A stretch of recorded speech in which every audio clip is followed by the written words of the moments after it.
be using a lot of aviation assets to help those crews working on the Rampart Road, Rampart Ridge area.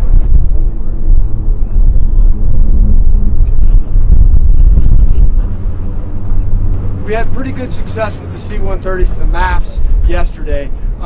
We're able to add one more MAFs into the rotation. We have 3 of them available today. We flew the 2 that were available yesterday, and we have plans to use all 3 of them today, get them into the cycle with the other Type 1 air tankers.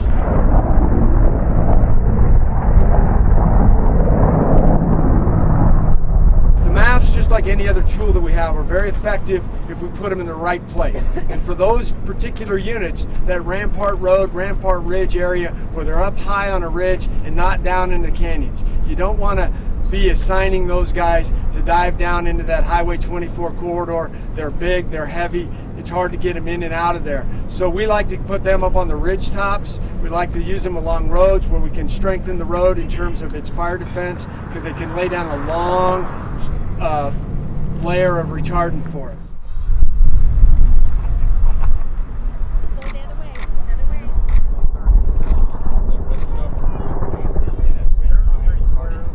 We use the other assets like the Type 1 helicopters because they have the ability to hover, they have the ability to put a limited, smaller amount of water, but directly on a smaller target. So when you talk about the structures in and around Eagle Lake, that's really good country for the Type 1 helicopters.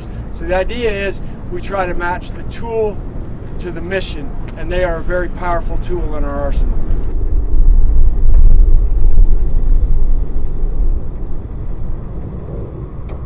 We expect extreme fire behavior as a result of not just the temperatures, but the winds, the single-digit RHs that we're getting today, those historically low fuel moistures, that kind of thing. So how do we respond to that? We respond to that by trying to put our firefighters in the most effective spots.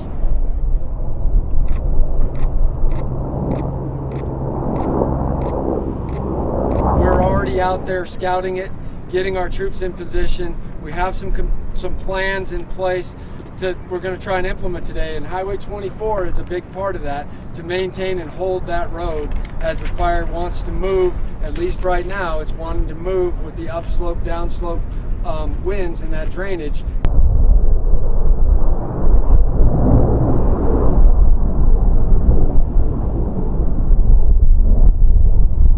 The ERCs, the energy release component of the fuels, is at record levels. We track the percentile, and we're at, fuel-wise, the same conditions you had in 2002 for the Hayman fire. We've ordered more engines. We're trying to get more crews. We have 2 more helicopters on order. We will continue to obtain the resources necessary to do what we feel is required for the fire.